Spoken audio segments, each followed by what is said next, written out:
내 시간을 돈으로 환산하면 얼마인 줄 알아요? 뭐 셜록 홈즈 같다느니 이런 소리 싫어해? 귀신은 속여도 내 눈은 못 속여. 무슨 독수리야? 타조야? 아니 뭐 인간 망원경이라 돼? 은선 회장님, 직속 변호사 양진무입니다. 정말 보기와는 다르게 능력자시네요.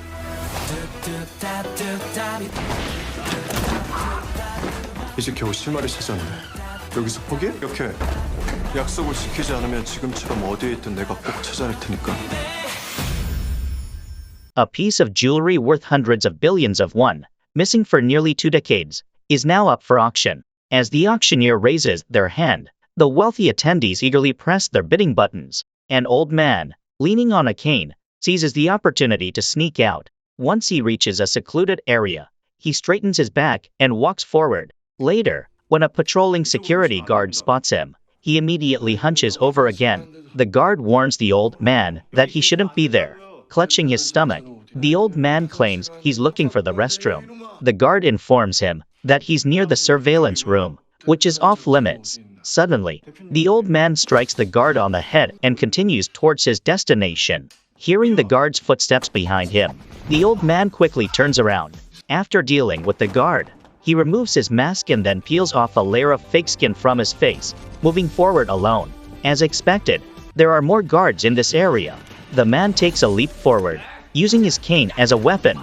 With a swift hook, he sends one guard flying into the air and then knocks down another who was about to charge at him. He boldly descends the stairs, only to be blocked by 2 more guards. He fiercely swings his cane, knocking them unconscious. Bathed in the protagonist's aura, the last 3 guards pose no challenge to him. With just a few basic moves, he ends the fight.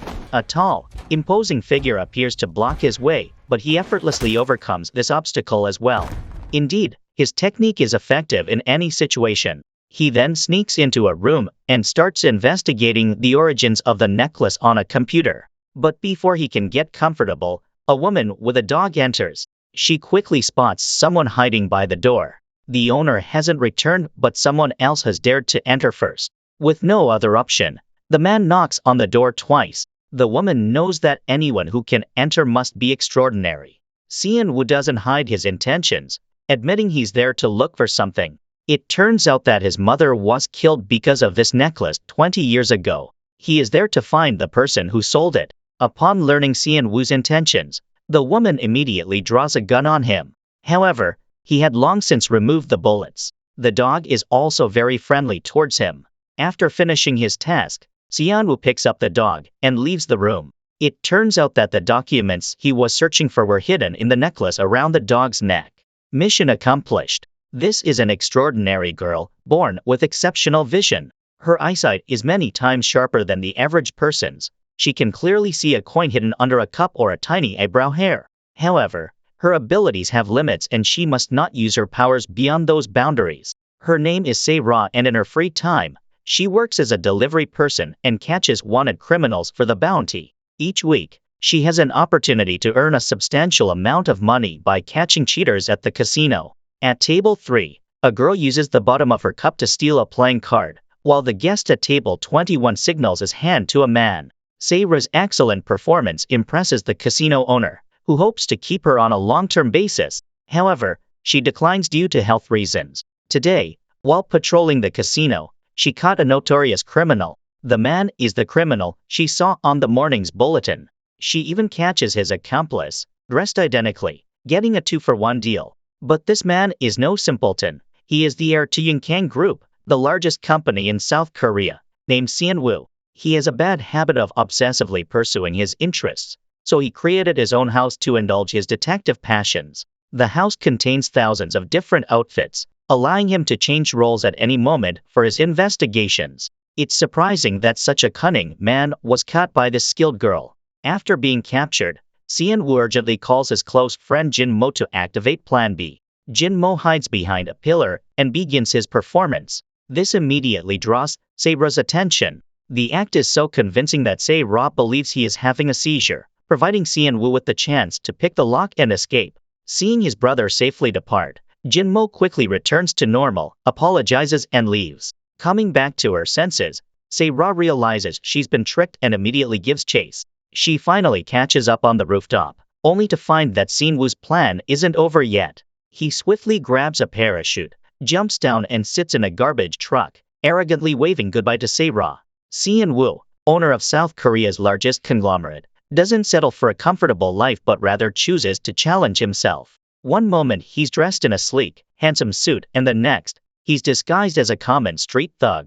He designed this secret base to investigate the murderer of his mother, whose death is connected to a necklace missing for 20 years. Surprisingly, the necklace reappears mysteriously 2 decades later. Sin-woo, undercover as a gambler, infiltrates the casino to find the thief of the necklace. After intense questioning, he learns that the necklace was stolen from the vault of a psychic woman. He immediately contacts Jin-mo, but before they can act, 2 uninvited guests appear at the door. The owner of the cake shop downstairs delivering a cake. On closer inspection, one of them is the female employee who had captured Sin-woo. The 2 women refuse to open the door until they leave.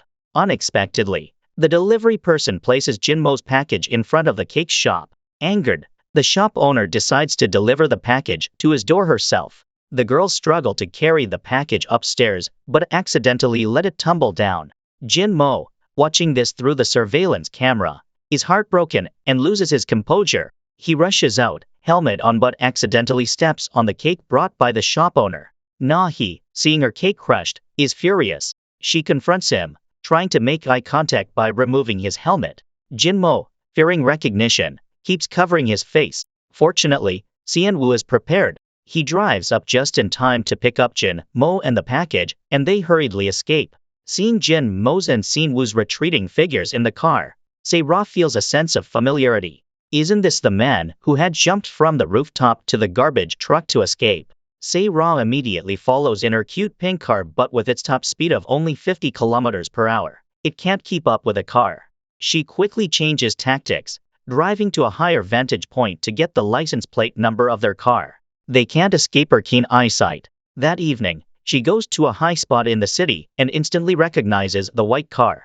She even sees Sin-woo sneakily breaking into someone's house. Se-ra quickly pulls out her phone and calls the police to report the crime. When Sin-woo enters the room, he discovers the bed covered in blood. Se-ra, standing far away, also sees this scene. Realizing the situation is dire, Sin-woo hastily flees, but the police quickly catch up and apprehend him. Fortunately, since he hadn't been there long enough to have committed the murder, the police released him. When Se-ra returns home and watches TV, she discovers that the person she inadvertently had the police arrest is the chairman of Yunkyang, the largest conglomerate in South Korea. Realizing she has stirred up a hornet's nest, she rushes to Na-hee's cake shop seeking solace. As expected, Sin-woo quickly seeks revenge. He pays double the contract breach fee to take over Na-hee's cake shop. The heroine's sense of justice immediately ignites. She thinks, "You can mess with me, but if you mess with my close friend, you're done for." Se-ra charges into Jin-mo's house, confronting and threatening Sin-woo. If he doesn't cancel the acquisition, she will expose his secret. However, her friend is happily planning how to spend the compensation money, considering using this opportunity to pretend to lose to him, and then try to expand the business. In Jin-mo's house, Se-ra is trying to fight for her friend's justice. Before leaving, she doesn't forget to drop a crucial piece of information. That night, she saw someone breaking into an actress's house with a suitcase. This could be a vital clue to help Sin-woo clear his name. Therefore, the issue of taking over the cake shop is put on hold. But when Se-ra mentions she saw him from over 10 kilometers away, Sin-woo immediately becomes skeptical. He questions, "Is it a superpower? Should I say supervision?" Se-ra can't explain her superpowers at the moment, only insisting that she truly did see it. Sin-woo finds it hard to believe but decides to follow her to see what she's up to. Eventually, he follows her to a dead end. Sin-woo loses his patience and leaves, but Se-ra suddenly notices a camera in the distance. After hacking the camera, it turns out that on that night, someone did leave with a suitcase. Through the car's license plate, they quickly find information about this man. This has given Sin-woo a different perspective on Se-ra. Later, he leaves her behind again, going off alone to investigate the case. However, when Se-ra makes an anonymous phone call to report this crucial clue to the police, Sin-woo turns around to pick her up, selecting Se-ra as his assistant to help investigate the cases. With her help, they can save time on the investigation. They go together to the company of the female celebrity to gather information. But the manager, apart from knowing the person in the photo as a pervert who always follows the actress, knows nothing else. They then go to find the company's representative. From him, they learn that the actress has a boyfriend who often appears at the biggest bar in Itaewon. So, Se-ra dresses up as a call girl, wearing a sexy dress and appears before the man. It's Se-ra's first time wearing a dress in a while and she's not used to it. The high heels seem a bit too large. When Seon-woo approaches, Se-ra steps back and slips. Fortunately, Seon-woo catches her. Then, he slowly puts a diamond necklace worth billions of won on her, causing Se-ra's heart to flutter. Seon-woo specifically reminds Se-ra to be careful with the necklace. This is the first and last time she gets to wear such a precious necklace. A while later, a girl comes to take Se-ra into the auditorium. Seon-woo follows, ready to adapt to any situation. Through the surveillance camera, Jin-mo executes the steps according to the plan. Today, they need to find the man who recognizes the necklace in this bar, who is also the boyfriend responsible for the death of the actress. Wearing the necklace, Se-ra could be in danger at any moment. In the bustling bar, they still haven't achieved anything. Seon-woo immediately signals for the girl to take Se-ra to the VIP room to search. Se-ra gradually adapts to the environment here and confidently signals to Seon-woo. Upon reaching the VIP room, Seon-woo is not allowed to enter. When he steps outside, he accidentally encounters a debauched young master. This person is Minister Kang Tae-jun from his company. Tae-jun staggers into the VIP room, beckoning a girl over to pour him a drink. The girl casually passes him a glass. Unexpectedly, he wants her to personally bring the drink to him. The girl is somewhat reluctant, but there is no one around to speak up for her. She doesn't dare offend him, and can only sit next to him to pour the drink. The temperament of these tycoons is indeed unpredictable, immediately getting angry because the girl dares not listen to him. Despite the girl's soft coaxing, it is ineffective. He instantly grabs a wine bottle, smashes it, asking if she wants to obediently play with him or needs to see blood to be interested. The girl is terrified, about to cry. Tae-jun is going crazy. It seems the people around are already accustomed to the scene. While he is still self-satisfied, Se-ra throws fruit at him. She strides over, taking a bucket of ice from the table and dumping it on his head. Se-ra is quite fierce. Seon-woo receives the news and immediately runs to the rescue. Tae-jun is stunned, then even more excited, finding someone here who doesn't recognize him. He rushes over to grab her hand, asking her name, saying, "If you want to attract my attention, you've succeeded." After saying this, he immediately hugs Se-ra tightly, wanting to play with her. The more Se-ra struggles, the more he is thrilled. Se-ra forcefully pushes him away, only to be blocked by someone. Tae-jun becomes infuriated and immediately grabs a wine bottle. Se-ra, looking into the eyes of her opponent, quickly bows her head and then hastily runs away, accidentally bumping into Seon-woo. She reproaches him. "Why have you only arrived now? I've been waiting for you forever." Seon-woo pulls Se-ra behind him. It turns out that he had taken the opportunity to change clothes, transforming into a domineering CEO, calmly pulling out a business card.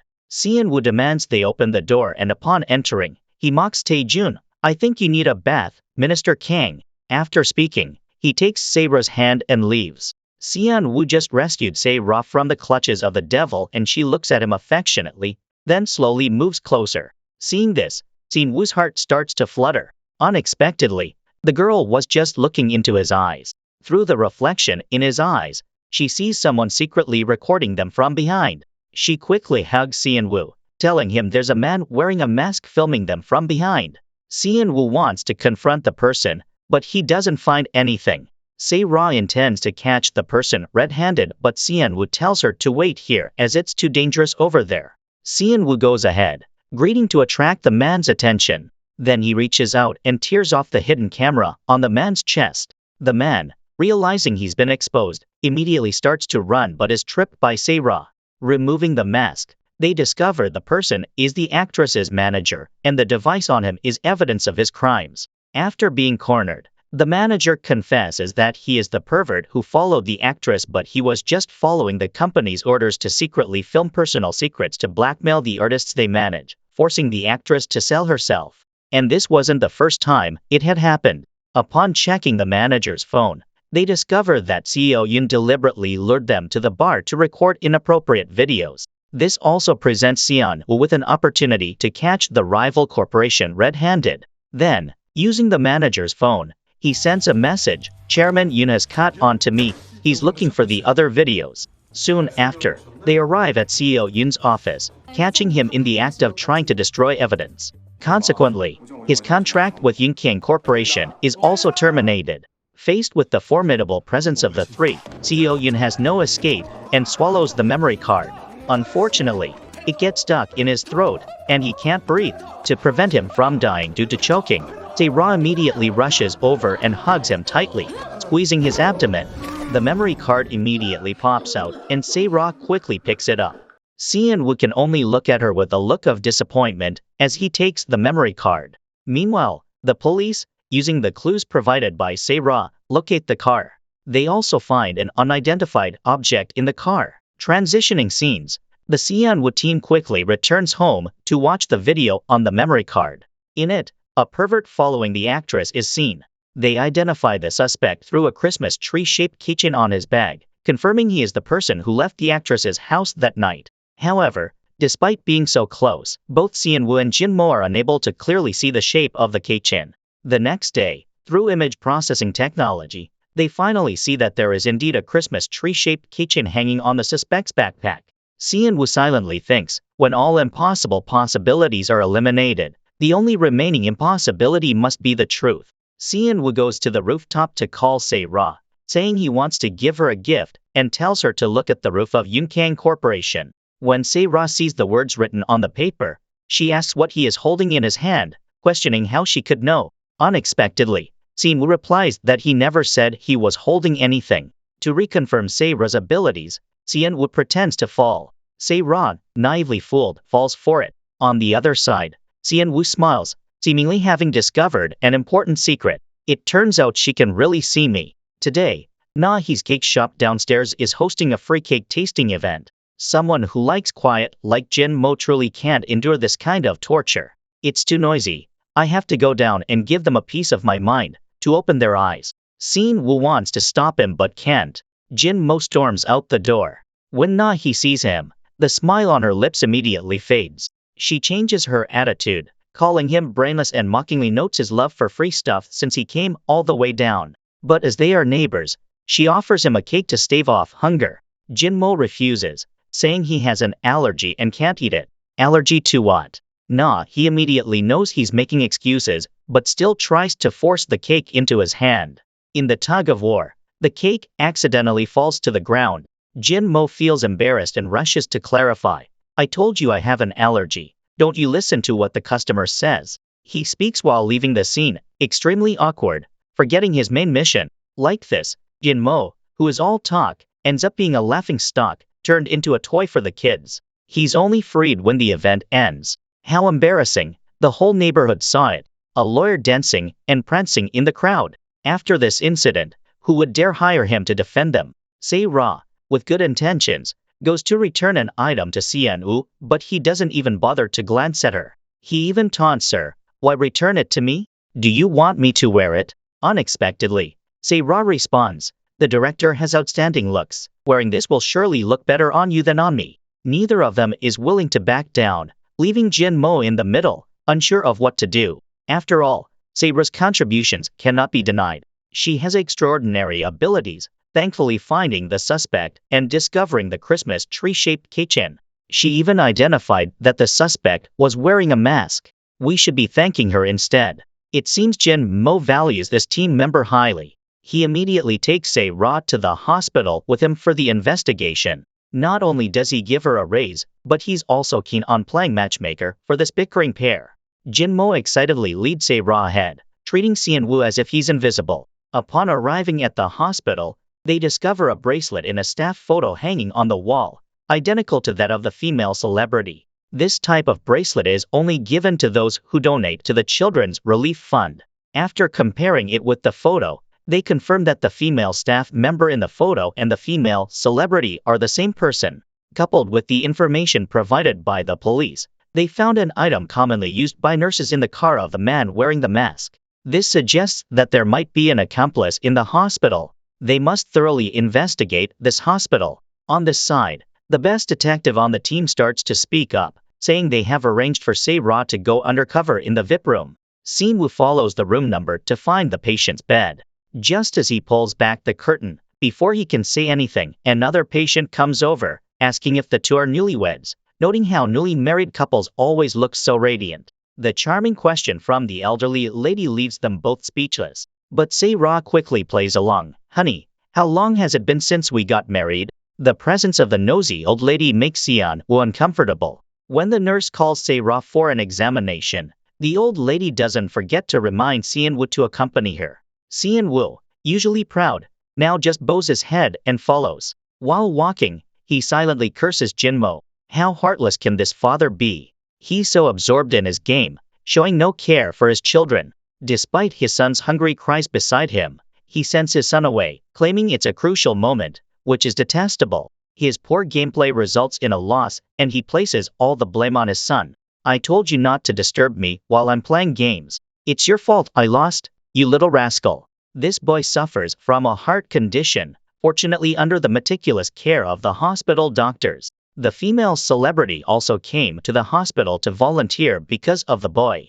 But now, not only is the celebrity missing, but the boy's whereabouts are also unclear. Even more contemptible is the boy's father, who has taken all his son's relief funds. The deeper they delve into the investigation, the more astonishing their discoveries become. The police find a large blood stain in the man's house. Over here, Na-hee notices that after Se-Ra went to return the ceremonial attire, she also disappeared. He hastily grabs her phone to call Se-Ra, but the chatty old lady in the next bed enthusiastically answers the phone instead.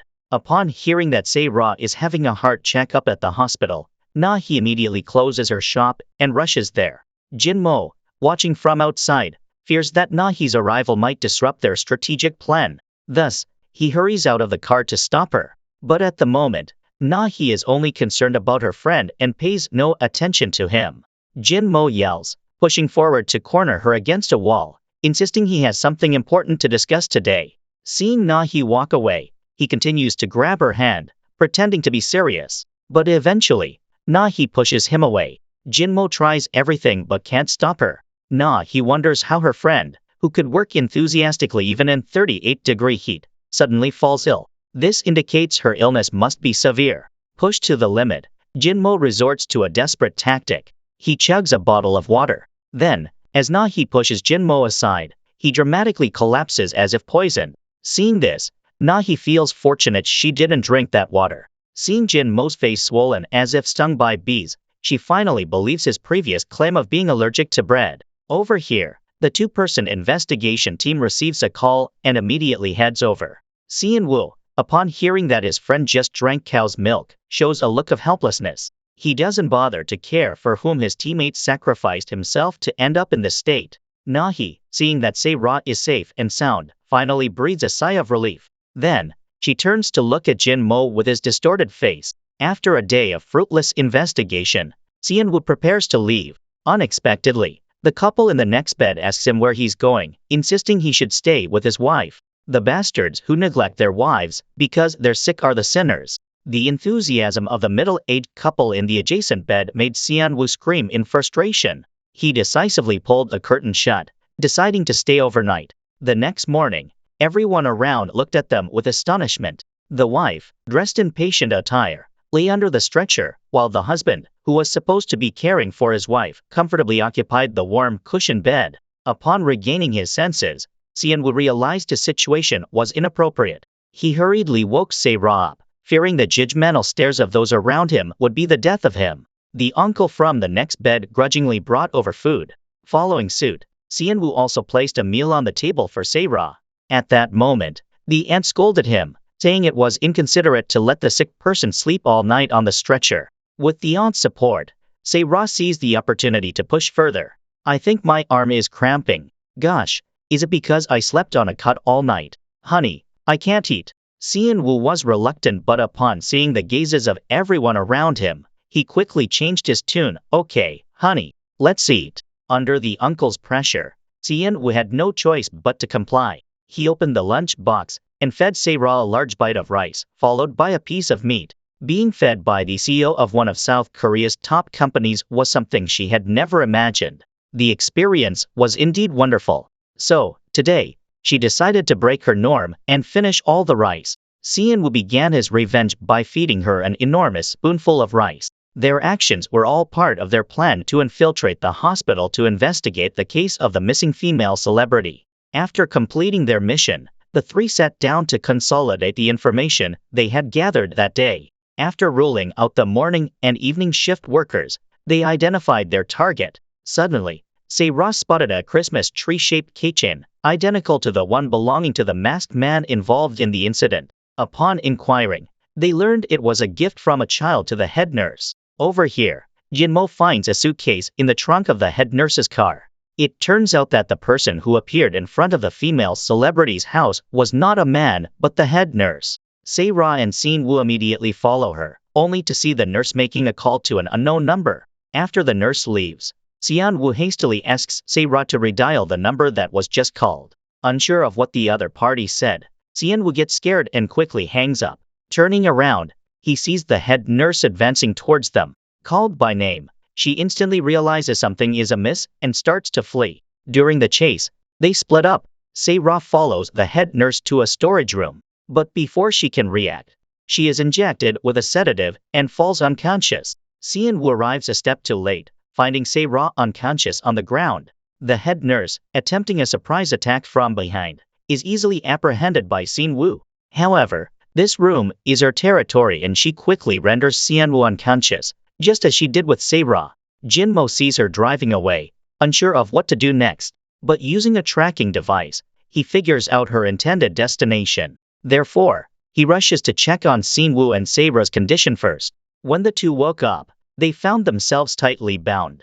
Sean-woo suddenly thought of a way, realizing the type of rope could be bitten through. To avoid damaging his own teeth, he had Se-ra bite through the rope herself. Indeed, when you have money, you can make the rules, and in times of crisis, you really see who the men are. Se-ra took a deep breath and bent down to bite the rope. Meanwhile, Sean-woo didn't lift a finger or say a word, even fearing she might accidentally bite his hand. He even made strange noises, leading Se-ra to think she was dealing with a pervert. Sean-woo, feeling helpless, eventually told her to stop so he could take care of it himself. Being sensitive, Se-ra was quite ticklish. This sensitive scene between the two was witnessed by Jin-mo, who had come to find his teammates. They thought their savior had arrived, unaware of the misunderstanding their actions had caused. "Did I come at a bad time? You two should lock the door," Jin-mo joked devilishly before stepping out, saying he'd return later. Fearing he might get fired by his boss, he re-entered the room with a meaningful smile. He then led them out of the room, like guiding two children who had been caught misbehaving. The trio immediately got in the car and followed the address on the tracking device. Based on the recent phone call, Sean-woo confirmed a crucial piece of information. The female celebrity is still alive because the person on the other end of the line was her. Midway to their destination, they encountered an accident involving the head nurse's car. With no way out, she could only watch as Sean-woo approached. He opened the rear door and found the female celebrity and the boy with a heart condition inside.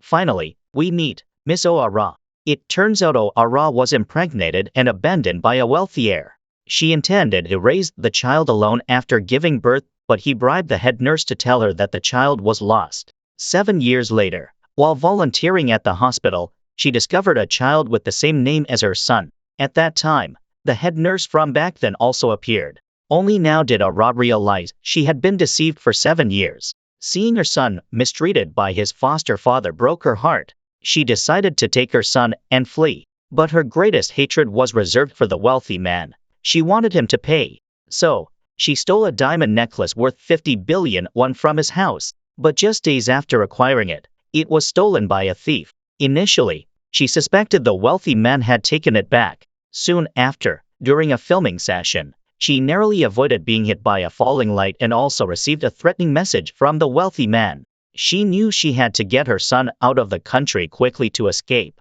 Therefore, she staged a bloody scene at her home to fake her own death, allowing her to flee with her son. Sean-woo then told her, "I just want you to tell me who that wealthy man is." Suddenly, the son starts coughing and the head nurse comments on the boy's critical condition. Ra pleads with Sean-woo to let them go as their flight is in 3 hours. But Seon-woo insists on knowing the wealthy man's name. If she doesn't tell, neither she nor her son can leave. Ra reveals the boy needs surgery in a week. As long as they can safely leave and complete the surgery, she promises to disclose everything. But Seon-woo doesn't trust these promises. Unexpectedly, the boy comes out, asking Seon-woo why he's making Ra cry. Seeing the pitiful child, Se-ra softens and urges Seon-woo to stop pressing. Yet, Seon-woo reveals he has been searching for his mother's necklace for 20 years. Now that he's finally close to a clue, he can't let it slip away. At that moment, Seon-woo hears a car outside and upon opening the door, he discovers Ra has fled. Jinmo has been knocked unconscious by a sedative. Seon-woo, infuriated, scolds Se-ra, questioning if she still believes Ra will reveal the truth to him. After Jinmo regains consciousness, Seon-woo urges him to quickly track Ra's car. It turns out they had anticipated this and had secretly installed a tracking device on her vehicle. Jinmo checks his phone and locates them at a nearby hospital. The three immediately rush there. By now, the boy's face is deathly pale, yet he insists he can board the plane. The head nurse warns that if they don't leave now, it will be too late. So, they pick up the boy, intending to leave the place. At this critical moment, Seon-woo's team catches up. Ra, almost at her breaking point, begs them to let her go. Eventually, Seon-woo relents, warning her to remember her promise because if she doesn't keep it, no matter where she hides, he will find her just as he did now. Then, he announces that he has arranged for a helicopter to take them to the airport, not for her sake, but for the sake of the unfortunate child. He expresses hope that she will keep her promise and inform him of the wealthy man's identity after the surgery. The boy thanks Seon-woo and then waves goodbye. Suddenly, Ra turns back and whispers a secret into Seon-woo's ear, leaving him somewhat astonished. Elsewhere, Officer Han has arrested Jang Min-soo and is interrogating him. However, Jang Min-soo claims he is innocent and arrogantly tells Officer Han not to accuse him without evidence. Officer Han angrily responds that the bloodstain at his house is sufficient proof. Yet, Jang Min-soo challenges them to find the body before pressing charges. At that moment, Officer Kim enters and whispers something to Officer Han. It turns out Seon-woo has discovered a drawing by the child.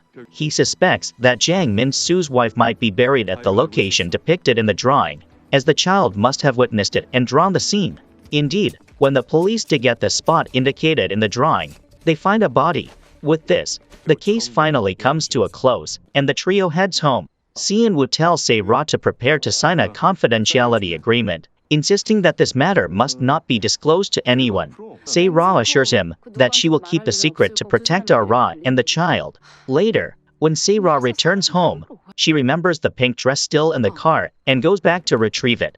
Finding the car locked, she heads to the lawyer's office upstairs. The door is open, so she enters to search. Accidentally, she triggers a secret switch, revealing a hidden door behind a bookshelf. Curious, she goes down the stairs and is surprised to find Seon-woo, who has just finished working out and is trying on the pink dress. When Seon-woo notices her, he stammers, asking what kind of looks she is giving him. Se-ra explains she came to retrieve the dress and will leave once she has it, promising not to disclose this incident. Seon-woo retorts, "You didn't care about it before. Why come back for it now?" Se-ra responds, "The dress is expensive and it's now considered my effort, so of course, I should take it back."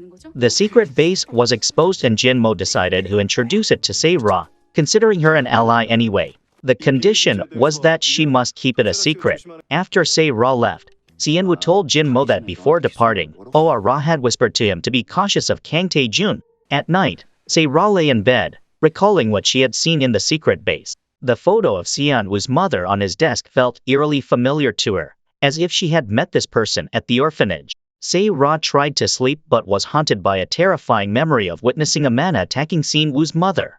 The next day, Se-ra sold the dress and excitedly returned to Nahi's bakery with the money, only to find Officer Han there as well. He had come to question her because he thought he had seen a glimpse of her at the hospital during his investigation. However, Se-ra completely denied it. Officer Han, concerned, reminded her never to let her extraordinary vision drag her into another case, or it might lead to a significant incident like before. Se-ra cheerfully agreed. She then asked Officer Han if he remembered a kind aunt who often visited the children at the orphanage when they were young. Sayra's near-death experience due to her extraordinary vision as a child seemed to be connected to this person. However, Officer Han avoided eye contact and kept changing the subject, clearly not wanting to discuss it. As Officer Han left, he was worried. He took the drawing, pondering who had sent this clue to the police station. He suspected the mysterious helper might be Sayra, but prayed it wasn't her. The next day, a client came to meet Jinmo. It was Sua, Sayra's sister, who was in trouble and sought Jinmo's help. After their conversation, Jinmo escorted Sua out. Upon his return, Xianwu was waiting for him. He informed Jinmo that Oara had provided a clue before she left, Taejun, indicating his definite connection to the diamond necklace. Xianwu recalled the night at the bar when Taejun behaved inappropriately towards Sayra, possibly because he saw her wearing the diamond necklace. From what Xianwu knew, the encounter at the bar still haunted Taejun, who had since been irritable and lashed out at others in the company. Therefore, he decided to keep a close watch on Taejun. For this task, Jinmo suggested assigning Sayra due to her exceptional vision, making her an ideal surveillance person. Subsequently, Xianwu immediately called Sayra, asking her to return as his assistant. However, the next day Sayra did not show up and her phone call ended after just 1 second. They had no choice but to visit Nahi's bakery to inquire about Sayra's whereabouts. Nahi tried calling, but she couldn't reach her either. She speculated that only something related to Sua could make Sayra quit her job. Hearing about Sua's involvement, Jinmo quickly grasped the situation, and they rushed to the orphanage. The orphanage director informed them that Sua had disappeared, taking her savings book with her. Jinmo and Xianwu searched Sua's room, finding a photo of her with a friend named Liang Ju and several strange packages of medicine. Xianwu suspected that Sua's disappearance might be related to Liang Ju. Indeed, Sayra was out searching for Sua. She went to Sua's part-time job to inquire about her. The manager mentioned that Sua had just been there to advance her salary. Hearing this, Sayra hurried outside, only to witness Sua being abducted by a group of thugs. In a panic, Sayra attempted to call Officer Han, but the call didn't connect. At that moment, Xianwu's car arrived. Sayra quickly got in and they started chasing the kidnapper's vehicle. Sua was taken to an abandoned factory where a gang was intimidating Yang Ju, threatening Sua to pay off her debts. It turned out that Yang Ju was an addict, controlled by the gang due to her inability to repay her debts. Sua had managed to gather 10 million won to give to the thugs, but they demanded more, citing additional interest owed. Sua, having no alternative, was also tied up. At this point, Xianwu and Sayra arrived outside the factory. Xianwu instructed Sayra to remain calm and follow his plan to rescue Sua. He disguised himself as a food delivery person and set off a smoke bomb at the front door. Seizing the opportunity, Sayra sneaked in through the back door to rescue her sister. However, just as they were freeing Yang Ju, Sua was caught by a thug and Xianwu and Sayra were also discovered, leading to a deadlock. Only Jinmo could intervene now. Soon, an alarm sounded, the gates opened and a well-equipped special forces team appeared, scaring the thugs into fleeing. However, upon closer inspection, except for Jinmo, the rest of the team was merely models. The thug hastily took Yang Ju and Sua with him, but smartly stole Jinmo's car keys. Sayra and Xianwu, unable to drive, had to run after them. In her panic, Sayra overused her exceptional vision to track the car, but due to exhaustion, she fainted. Just before collapsing, Xianwu caught her. After Sayra was taken to the hospital and woke up, her first thought was to find Sua.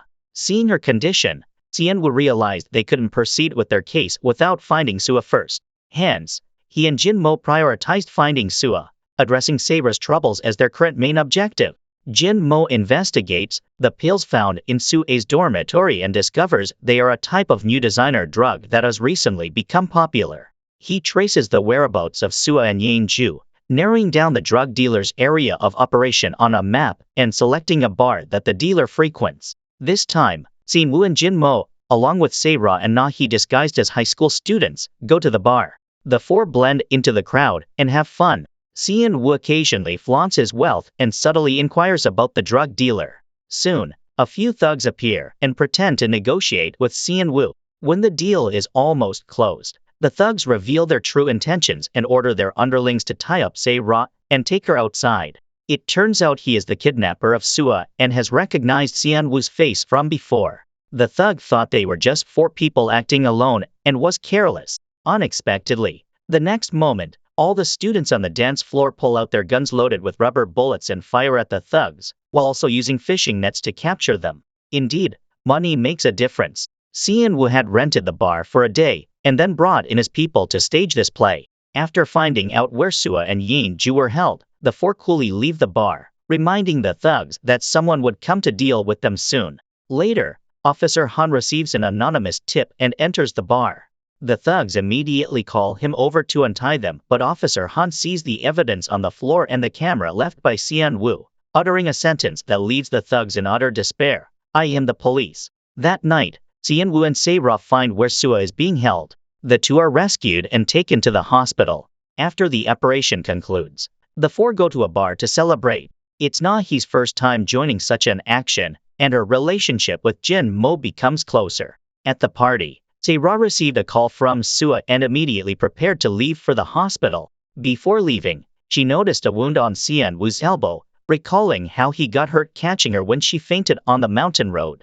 Feeling guilty, Se-ra quickly applied a bandage to his wound. Sian Wu, touched by Se-ra's gentle care, felt a warmth in his heart. He asked if she faints from overusing her supervision, to which Se-ra nodded, explaining it was a side effect. Sian Wu sternly advised her not to act recklessly in the future and to seek his approval first. Se-ra agreed and thanked Sian Wu for his concern. That night, Se-ra slept beside Sue's hospital bed, her mind wandering back to her painful childhood memories. The next day, Sian Wu and Jin Mo devised a new plan to place Se-ra in Yunkan Corporation as Taejun's secretary. They intended to use her position to uncover Taejun's secrets regarding the diamond necklace. Se-ra quickly accepted the secretary role and, upon seeing Taejun's picture in a magazine, realized he was the man she had dumped ice on at the bar.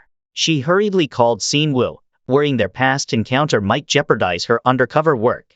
However, Sian Wu reassured her it wouldn't be an issue, claiming Taejun wouldn't recognize her, especially when she looked as enchanting as a fairy, quite different from her usual self.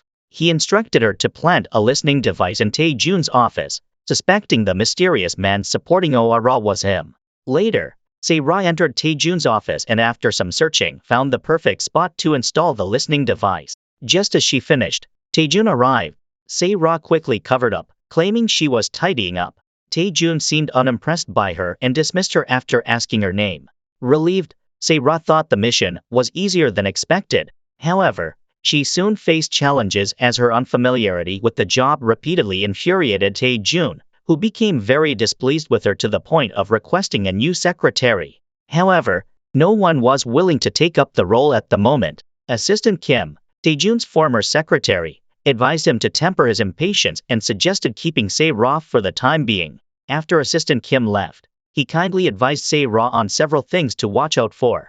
In the break room, her colleague sympathized with Se-ra's situation because Taejun, known in the company as Crazy Kang, had dismissed numerous secretaries before. Only Assistant Kim had stayed with him the longest. Speaking of Assistant Kim, he was quite popular in the company, known for his exceptional work skills and amiable personality, winning the affection of female employees. Meanwhile, Sian Wu monitored a situation in Taejun's office. After hearing Assistant Kim's conversation with him, Sian Wu suddenly realized Taejun was just a figurehead. All his work was actually handled by Assistant Kim, who directly followed the vice chairman's orders and was responsible for controlling Taejun's behavior. Sian Wu immediately contacted Jin Mo, asking him to install a tracking device on Taejun's car.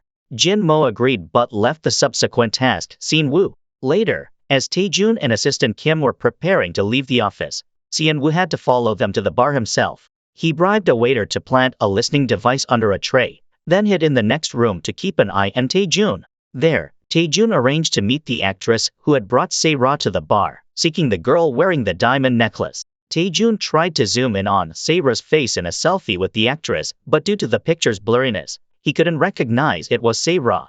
He then ordered Assistant Kim to find this girl. Sian Wu, eavesdropping, was shocked and worried Taejun might discover Se-ra's identity. When Taejun left the bar, he unexpectedly encountered Sian Wu in the lobby, leading him to suspect Sian Wu was monitoring him. Sian Wu, slightly flustered, quickly explained he had an appointment there. But Taejun was skeptical and decided to wait and see who Sian Wu was meeting. Left with no choice, Xianwu called Director Hong for help. Just as the call connected, Director Hong and a group of company employees walked into the bar. Only then did Taejun believe Xianwu genuinely had an appointment. It turned out to be a welcome party for the new employees, with Director Hong and the staff gathering for a meal. Se-ra was also among them. Seeing Assistant Kim, the female employees were very excited, enthusiastically inviting Taejun and Assistant Kim to join the party. After a few drinks, everyone was tipsy. Taejun suggested playing a simple language game, which turned into a session of self-mockery. All the employees called him by his nickname Crazy Kang, urging him to be a little less temperamental. Then, the employees turned to shower Assistant Kim with sweet words, inquiring whether he had a girlfriend and asking other personal questions, which made Taejun show his displeasure towards Assistant Kim. Xianwu, observant as ever, picked up on this change in mood. After sending Taejun off, Assistant Kim offered to take Se-ra home, having met her at Nahi's bakery opening. But Se-ra politely declined and staggered home on foot. Xianwu, worried, followed her in his car until he saw her at a bus stop, removing her shoes and falling asleep on the bench, mistaking it for her home. Unable to watch any longer, Xianwu carried Se-ra home. Along the way, Se-ra mumbled incessantly, calling Xianwu crazy and lamenting that he had made her suffer by bringing her close to Taejun. Xianwu just sighed, planning to settle accounts when she sobered up the next day. Just as he was about to leave Se-ra's house, Officer Han knocked on the door. Instinctively standing up, Se-ra was quickly embraced by Xianwu. With Xianwu's face just inches away, Se-ra finally sobered up from her drunkenness but soon fell asleep again due to exhaustion. Officer Han, seeing no response at the door, started to punch in the access code. In a critical situation, Xianwu had to hide in the closet. When Officer Han entered and saw Se-ra passed out, he chose not to disturb her and left. Only then did Xianwu cautiously make his exit. The next morning, Se-ra woke up pondering how she got home the previous day.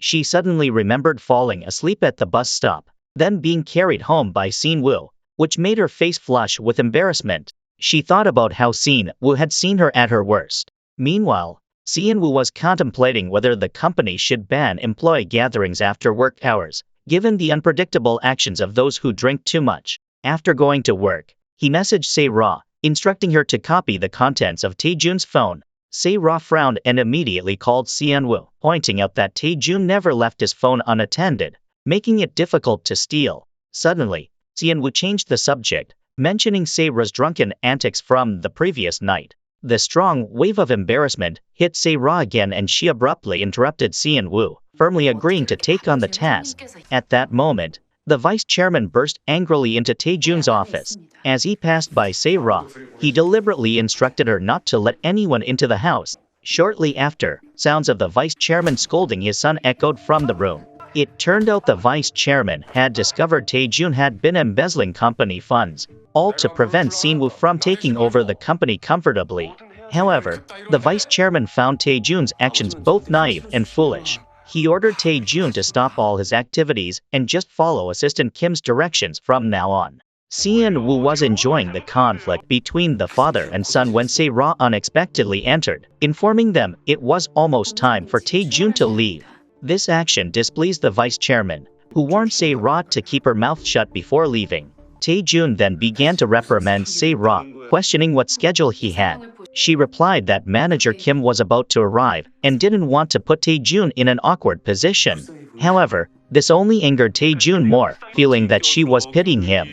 When manager Kim arrived, Taejun grabbed him by the collar, ordering him to arrange a meeting with someone. Soon after, Taejun hastily left the office, instructing Se-ra to cancel all his afternoon appointments. At that moment, Se-ra, carrying 2 cotton swabs, followed Taejun into the elevator. Taejun, visibly annoyed, yelled at Se-ra to get out. Just then, Xianwu appeared, pretending to want to use the elevator. Se-ra quickly stepped on Xianwu's foot, signaling him to step back. Taejun was shocked by this scene. Then, Se-ra used the cotton swabs to clean a wound on Taejun's face, intimately reminding him that as his secretary, her utmost responsibility was to maintain confidentiality and prevent others from seeing his disheveled state. Se-ra's kindness, along with her recent action towards Xianwu, made Taejun feel extremely comfortable. He waved, indicating he wanted Se-ra to accompany him outside and mentioned that she should join him on future outings. Tae-jun ordered a delicious meal at a Chinese restaurant to thank Se-ra for helping him dispel his frustration and cure his loss of appetite. After inviting Se-ra to dine with him, she accidentally stained his shirt while picking up her chopsticks. Tae-jun handed her his car keys, asking her to fetch another shirt from his car. When Se-ra went to the car, Sin-woo approached, handing her a device to clone Tae-jun's phone, urging her to complete the task that day or face consequences. Returning to the room with a new shirt, Se-ra encountered Tae-jun washing his hands, with his phone on the table. Seizing the moment, she began her mission, having observed his password using her supervision. As she was about to finish copying the data, Sin-woo, monitoring the situation, saw Tae-jun heading back and urgently warned Se-ra to be careful. In a panic, she hid the phone under the shirt box, trying to finish the last part of the copying process before cleverly removing the cloning device. She successfully completed the task without Tae-jun noticing anything unusual, except he later expressed a suspicion that he had seen Se-ra somewhere before. Se-ra awkwardly left it off, suggesting she has a common face. Soon after, Tae-jun checked the time and urged Se-ra to leave as he had another appointment elsewhere. Over here, Sin-woo and Jin-mo sync with Tae-jun's phone and discover he's heading to another Chinese restaurant to meet Wang Kai-sin, a talented software developer in the industry. It seems Tae-jun is planning to steal the art and results of the company. To thwart his plans, the trio once again changed their attire. Se-ra transforms into a glamorous celebrity, while Sin-woo and Jin-mo pose as exemplary businessmen. They create two separate rooms with the same name to split Wang Kai-sin and Tae-jun. Sin-woo meets with Wang Kai-sin, pretending to be from Yunkang Corporation's oversight department, hinting that they've noticed something fishy between him and Tae-jun. He suggests that if Wang Kai-sin ceases his actions promptly, the matter will no longer be pursued. Jin-mo, posing as an overseer from Company H, warns Tae-jun that Wang Kai-sin is currently under investigation by his company and advises halting any illicit collaboration. After this encounter, both Tae-jun and Wang Kai-sin leave the restaurant worried and angry. Following the successful mission, the trio celebrates their victory, unaware that Assistant Kim, sitting in the lobby, has captured the moment. In the evening, the vice chairman arranges a matchmaking meeting for Sin-woo with Jang Yumin, a lady from a prominent corporation. Yumin seems quite smitten with Sin-woo and enjoys the date, but Sin-woo feels uneasy. He quickly calls Jin-mo, asking him to disrupt the meeting. The only person Jin-mo thinks of is Se-ra.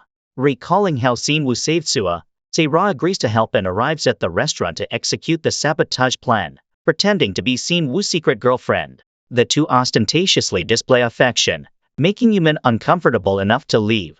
Just then, Se-ra spots Director Hong observing Sin-woo's date from a distance. With Yumin out of the picture, Sin-woo plans an additional act to ensure no more arranged dates in the future. He puts sunglasses on Se-ra and takes her to his hotel room, waiting for Director Hong to leave. Sin-woo doesn't live in a house, but in this luxurious apartment. Se-ra nods in understanding, realizing it's better than living alone in an empty room. At that moment, Se-ra's stomach growls. Sin-woo, wanting to thank her for her help, offers to take her out for dinner. Surprisingly, Se-ra wishes to eat something simple like tteokbokki, not a lavish meal. That evening, Assistant Kim, aware of Sin-woo and Yumin's matchmaking meeting, goes to the restaurant to observe. However, he accidentally discovers Se-ra there, being extremely close to Sin-woo. Assistant Kim immediately reports this to Tae-jun, suspecting Se-ra was sent by Sin-woo to be near Tae-jun. Tae-jun frowns and asks Assistant Kim to investigate everything about Se-ra. After finishing their tteokbokki, Se-ra sits on the sofa, chatting with Sin-woo about how she treated Tae-jun's wound in the elevator. Sin-woo warns her not to engage in actions that might cause misunderstandings in the future. However, Se-ra believes such actions will help gain the target's trust. Seeing her innocent face, Sin-woo is at a loss for words. He can't honestly admit that his discomfort is due to jealousy. Soon after eating, Se-ra falls asleep. Sin-woo carries her to bed and then sleeps on the sofa. When they wake up the next day, both are surprised to find they've spent the night together. At this moment, Director Hong calls. Se-ra, subconsciously thinking it's for her, ruggedly answers, but the sight before her jolts her awake. Sin-woo also wakes up, startled to find himself and Se-ra in the same bed. He quickly explains the situation to Se-ra, ensuring nothing inappropriate happened. Se-ra accepts his explanation, but then panics about being late for work. Sean Woo has a plan. After Se-ra gets dressed, they use a secret passage from his private office to the company. After seeing Se-ra off, Sean Woo turns to find Director Hong, who brings bad news. Someone has posted a whistleblowing article on the company's forum. Sean Woo immediately instructs Jin Mo to investigate. Discovering the poster is Manager Kim, a subordinate previously bullied by Tae-jun. The pressing issue now is to find Manager Kim urgently. However, it's strange that, despite tracking Manager Kim's movements showing he's still in the company, they can't find him anywhere. Meanwhile, Tae-jun, on his way to work, keeps reviewing Se-ra's resume, finding it increasingly familiar. A moment of realization hits him as he compares Se-ra's photo with that of the woman from the bar, finally confirming that Se-ra is the woman who left with Seon Woo that day. Seon Woo, overhearing Tae-jun's phone conversation through a bug, discovers that Tae-jun has identified Se-ra. He quickly disguises himself as a cleaner, secretly moving Se-ra using a trash bin, then both hide in the restroom.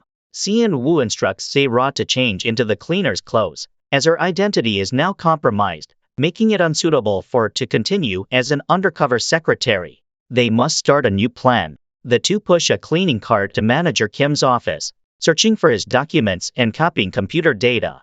Suddenly, Assistant Kim enters. They quickly hide in a room, eavesdropping on the conversation between Assistant Kim and an employee. They learn that around 10 p.m. the previous night, Manager Kim uploaded the whistleblowing post and then disappeared. But Seon Woo senses it's not that simple. He notices a clue from the coffee cup on Manager Kim's desk. The cup's placement suggests a left-handed person, yet Manager Kim is right-handed. Se-ra also provides a clue. Using her supervision, she notices a strange powder on the cup's rim, suggesting Manager Kim might have been drugged and kidnapped. Moreover, through their recent search, they discover two suspicious office employees, Lee Yain and Ji Hyun. Seon Woo finds Manager Kim's pen discarded in Lee Yain's trash bin, and she was the last person Manager Kim saw before disappearing. Simultaneously, Jin Mo, observing Tae-jun, notes his distress over Kim's disappearance, holding evidence of Tae-jun's embezzlement. In a fit of anger, Tae-jun throws items at a wall, dislodging a hidden camera. As Jin Mo tries to fix the camera disguised as a net worker, Na-hee intervenes, creating a distraction for his escape. Later, Seon Woo and Se-ra, learning from the cleaning staff's gossip, continue their undercover work at a press conference venue. They encounter a suspicious man and discover a child's toy, deepening the mystery. Se-ra overhears female employees criticizing Manager Kim for his demeaning behavior, particularly toward Lee Yain, who suffers most from his bullying. Se-ra communicates with Seon Woo via walkie-talkie, sharing her suspicions that Manager Kim might have been kidnapped by Ji Hyun and Lee Yain. Just then, Seon Woo spots Tae-jun frantically searching for Se-ra and warns her to hide. Despite her efforts, Tae-jun catches sight of her. Se-ra flees, but Tae-jun is relentless, having recognized her disguise as a cleaner through surveillance footage. Fortunately, Seon Woo intervenes at the crucial moment, knocking Tae-jun unconscious and hiding him in a restroom stall, marked with an under repair sign. While dealing with Tae-jun, they're summoned by the head of the cleaning department, who informs them no cleaners were dispatched that day, raising his suspicions. Seon Woo and Se-ra are at a loss for words until Director Hong, passing by, recognizes Seon Woo and vouches for them, claiming they're special cleaners requested by the secretary's office.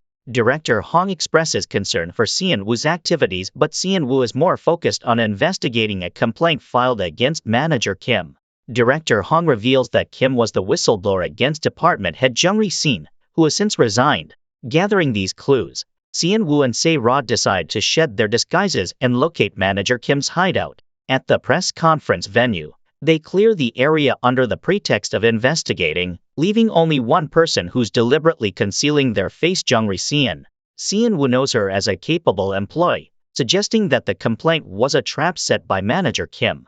Jung Ri-sin, unable to swallow the injustice, orchestrated Manager Kim's kidnapping, drugging him and hiding him in a large box. The internal expose was also her doing. Seon Woo informs Jung Ri-sin that Lee Yain and Ji Hyun were aware of her plan, but chose to assist her, as all three were victims of Manager Kim's harassment. Upon discovering her plan was seen through by Seon Woo, Jung Ri-sin is ready to face the consequences. However, Seon Woo has no intention of punishing her. Instead, He apologizes to the three women and promises to personally investigate the corruption rumors involving manager Kim and Tae-jun, asking for their help. Eventually, Seon-woo opens the box to find manager Kim sound asleep.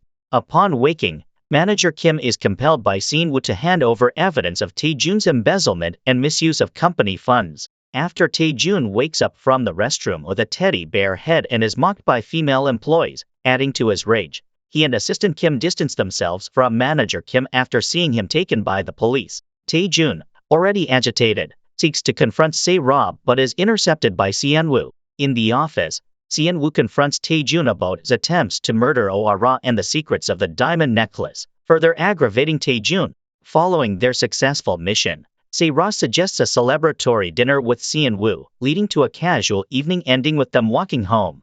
Seon-woo notices they are being followed and tells Se-ra to go ahead, but she secretly follows the suspicious group. When Seon-woo is attacked and abducted by the group, Se-ra, in panic, follows in a taxi and calls Jin-mo for assistance. At the moment, Jin-mo, on a date with Na-hee, springs into action with Na-hee's aid, as she can drive a truck to rescue Seon-woo, while tracking his location through his computer. At this moment, Seon-woo, locked in a car, stealthily calls Jin-mo and uses a tapping sound to send a message. Despite being discovered and having his phone snatched away, luckily, Jin-mo has already pinpointed Seon-woo's location and urgently instructs Se-ra to follow closely. Once Seon-woo is brought to a secluded warehouse, the gang leader informs Tae-jun about the situation, revealing they were hired by Tae-jun with the main goal of teaching Seon-woo a lesson. The vice president overhears this and becomes uneasy, fearing the consequences, while Tae-jun, filled with confidence, believes it's just a beating and sees no issue. However, his confidence shatters when President Bain informs him that since Seon-woo recognized one of the gang members during the fight, they've decided to take him to their hideout, prompting Tae-jun to panic as beating and kidnapping are entirely different matters. The vice president immediately contacts assistant Kim to negotiate with President Bain, then scolds his incompetent son. Meanwhile, in the warehouse, President Bain is torturing Seon-woo. Se-ra, hiding outside, anxiously witnesses the scene. Soon after, Jin-mo and Na-hee arrive, armed and ready to rescue Seon-woo. As Seon-woo is about to be submerged in a water tank, he provocatively asks his worth, to which President Bain claims he demanded 500 million won. Seon-woo, asserting his status, insists he's worth at least 5 billion won and promises to pay if released. Tempted by greed, President Bain is swayed. During the negotiation, Jin-mo, Se-ra and Na-hee, dressed like special forces, storm in with a forklift, creating chaos and rescuing Seon-woo from the tank. Se-ra assists Seon to escape into the woods, while Jin-mo and Na-hee are left behind, worried about being attacked but soon realize the gang is more focused on pursuing Seon-woo and Se-ra. In a rush, Jin-mo calls the police for assistance. Seon-woo, while fleeing in the forest and realizing they are being pursued, insists on staying back to allow Se-ra a chance to escape. Despite her reluctance to leave Seon-woo behind, she finally gives in to his insistence. As they part ways, Seon-woo slips and falls off a cliff. President Bain, witnessing this from the cliff's edge, considers sending his men to search for Seon-woo but retreats as he hears police sirens in the distance. A large police force, led by Jin-mo's guidance, begins an extensive search for Seon-woo in the mountains. In the forest, Assistant Kim observes the situation and reports to the vice president that Seon-woo has fallen off a cliff and is now missing. The vice president, concerned, instructs Assistant Kim to deal with President Bain first. Turning cold and ruthless, Assistant Kim confronts President Bain, beats him and demands that Seon-woo be found alive or dead. With no results from the search, the police decide to withdraw and continue the next day. Se-ra, anxious for Seon-woo's safety, returns to the secret base where news reports claim a large amount of drugs were found in Seon-woo's car, casting doubt on his character. Se-ra spends a restless night and returns to the forest at dawn, using her supervision to search for Seon-woo. Meanwhile, President Bain's men are also searching the area. Se-ra is startled but soon finds herself pulled behind a tree by Seon-woo, who has disguised himself as a farmer and appears to be safe. Se-ra, both relieved and angry, confronts Seon-woo for his reckless actions. Seon-woo explains that he managed to grab onto a rock after falling and stayed hidden, observing Assistant Kim's movements, realizing that Kim and the kidnappers are in codes, likely under the vice president's orders. Understanding the enemy's motives, Seon-woo decides to continue the charade, pretending his status is uncertain to stay hidden from the vice president and his henchmen, strategizing their next move in secret. Then, Sian would take Se-ra to his family's villa in the countryside, a place of absolute safety. Since his mother's death there, Sian Woo and his father haven't returned. At this time, Director Hong, worried by the negative news about Sian Woo, goes into a small study room where Sian Woo often rests. Accidentally touching a book on the shelf, he discovers a secret room's door. Carefully going down, he sees Jin Mo and Na-hee being affectionate.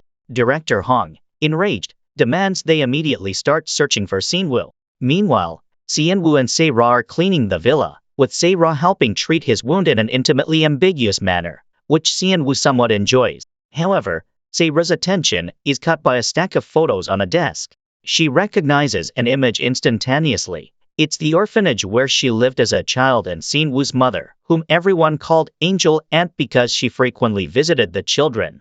Se-ra recalls being ostracized for her supervision, with only Sian Woo's mother offering understanding and encouragement, advising her to be true to herself regardless of others' opinions. This memory warms Sian Woo's heart, recalling his mother as a kind and strong person. Later, Sian Woo and Se-ra go to the market in vibrant outfits, attracting an old man's attention who takes their photo.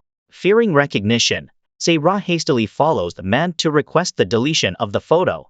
Entering his shop, Sian Woo finds it filled with randomly taken photographs. He suddenly has an idea to borrow all these photos and take them home to examine each one individually. That evening, while Sian Woo was looking at the photos, Se-ra in the next room had a nightmare. In her dream, she saw a boy with blue pupils screaming in fear. To comfort Se-ra, Sian Woo made her a pot of tea. While drinking the tea, Se-ra mentioned that whenever she dreams about her childhood, Detective Han is always there to comfort her, making her feel very at ease. These words, unexpectedly, sparked jealousy in Sian Woo. He felt envious of the affection Se-ra had for Detective Han. Soon after, Se-ra fell asleep again. She clutched Sian Woo's hand, asking him to stay by her side a little longer. Sian Woo immediately sat beside her, allowing her to rest her head on his lap, gently caressing her forehead, ensuring she felt safe as she drifted off to sleep.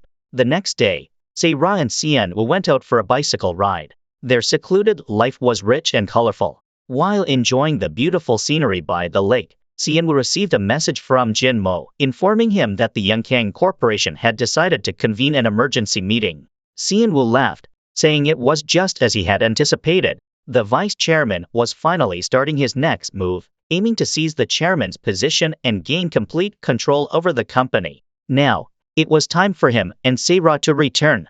In the evening, Sian Woo continued examining the old man's photographs. One of the pictures unexpectedly revealed two familiar figures. The following day, during the board meeting, the vice chairman was nominated as the new chairman. He had arranged everything and everyone just needed to raise their hands to complete the formality. But as the voting began, the meeting room door opened. Sian Woo, accompanied by Se-ra and Director Hong, entered, catching the vice chairman and his son off guard. The shareholders were put in an awkward position, not wanting to offend Sian Woo. This reversal caused the other directors to lose faith in the vice chairman. The victor was, of course, Sian Woo, who was quite pleased.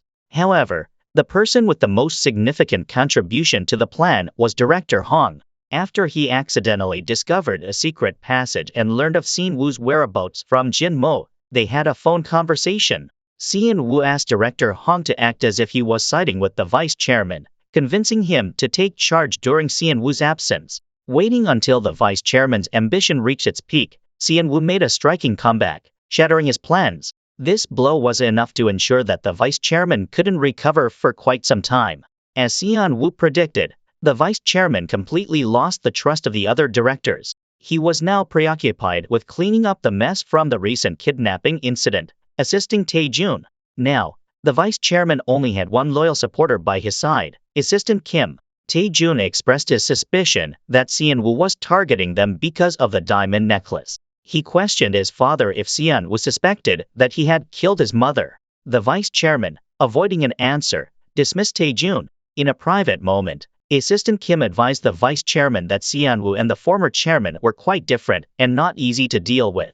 They needed to take some decisive actions. Upon returning, Sian Woo handed over the photograph he found in the countryside to Director Hong, asking him to investigate the man in the picture. Meanwhile, he sent Jinmo and Na-hee back to the kidnapping site to monitor President Bayan's actions.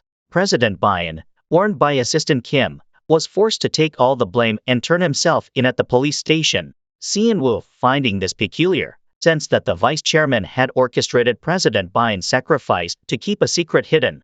However, the next day, when police officer Han arrived at the company, even though President Bayan had confessed and Assistant Kim had erased all evidence, the police discovered proof of Tae-jun's embezzlement in Sean-woo's phone, which had been forwarded to them.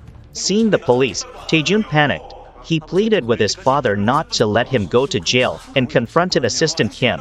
The vice chairman pushed his son away, silencing him to avoid further foolishness. Tae-jun felt chilled by his father's attitude, suspecting that his mother's death might be linked to the vice chairman, who would sacrifice his own son to keep the secret of the diamond necklace. Out of frustration, the vice chairman slapped his son. Right after, police officer Han entered and arrested Tae-jun for embezzlement and misuse of company funds. Watching Tae-jun being escorted away, Sean-woo then proceeded to Jinmo's office.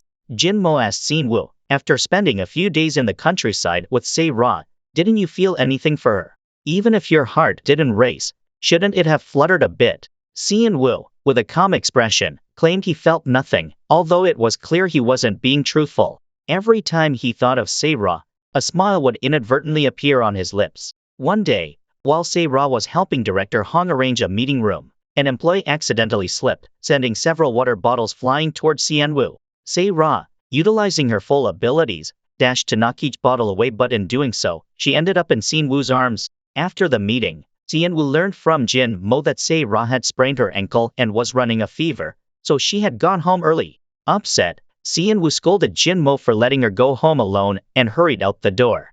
Jin-mo, watching Sean-woo leave, smiled cunningly, convinced Sean-woo would be grateful to him. Sean-woo entered Se-ra's house to find her upset and lying on the rooftop table with a red stain on her shirt. He immediately showed concern and offered to take her to the hospital, mistaking the red for blood. Se-ra pointed to a nearby watermelon, explaining she only had a sprained ankle and slight heat stroke, but felt better after eating the watermelon. Attempting to stand up, Se-ra lost her balance and fell towards Sean-woo, who instinctively caught her. After helping her sit down, Sean-woo tenderly bandaged her injured ankle. Seeing Se-ra's sweet smile, Sean-woo's heart raced uncontrollably. Leaving Se-ra's house, Sean-woo was in high spirits, his happiness rooted in unspoken love. Unexpectedly, he ran into police officer Han, who questioned Sean-woo's visit to Se-ra's home. Sean-woo assertively stated that Se-ra was his special assistant and their relationship was normal, not requiring any explanation to the police. However, Officer Han knew Sean-woo's intentions and reminded him not to exploit Se-ra's supernatural abilities for his investigation. If Sean-woo wanted to investigate, he should seek police assistance. Sean-woo retorted that the police had failed to find the culprit, or rather, they didn't want to, prompting him to seek the truth on his own. At this moment, Se-ra looked at the blessing Sean-woo had scribbled on the bandage and found it very amusing. She then thought back to the moment Sean-woo hugged her, blushing with a fast-beating heart. The next day at work, Director Hong entered Sean-woo's office. He had found the two people in the photo. One was the vice president and the other was the vice president's personal driver from 20 years ago, Choi Moon-ki. After getting the driver's address from Director Hong, Sean-woo immediately called Se-ra to take action together. Just as Director Hong left, he ran into Assistant Kim at the door. It turned out that Assistant Kim, seeing Secretary Hong in a hurry, guessed they must have some plan. Meanwhile, Sean-woo took Se-ra to a residential area. As Se-ra was about to use her superpower to search, Sean-woo covered her eyes, not wanting her to abuse her superpower again. He stressed the use of a phone to find the way. Along the way, they encountered two women looking for a lost child. Se-ra immediately offered to help.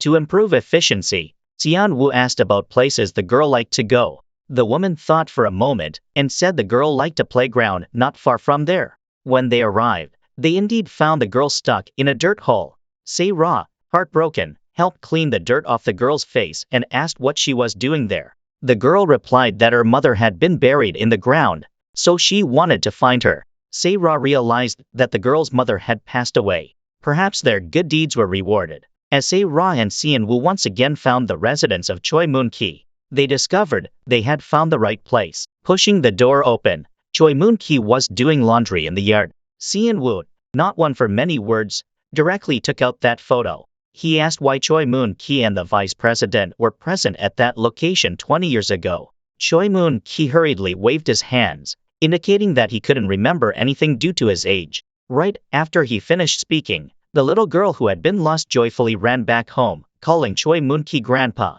Si-in-woo realized that the driver was very fond of his granddaughter, so he played the emotional card. He shared that 20 years ago, he was just like this little girl, having lost his dearest mother.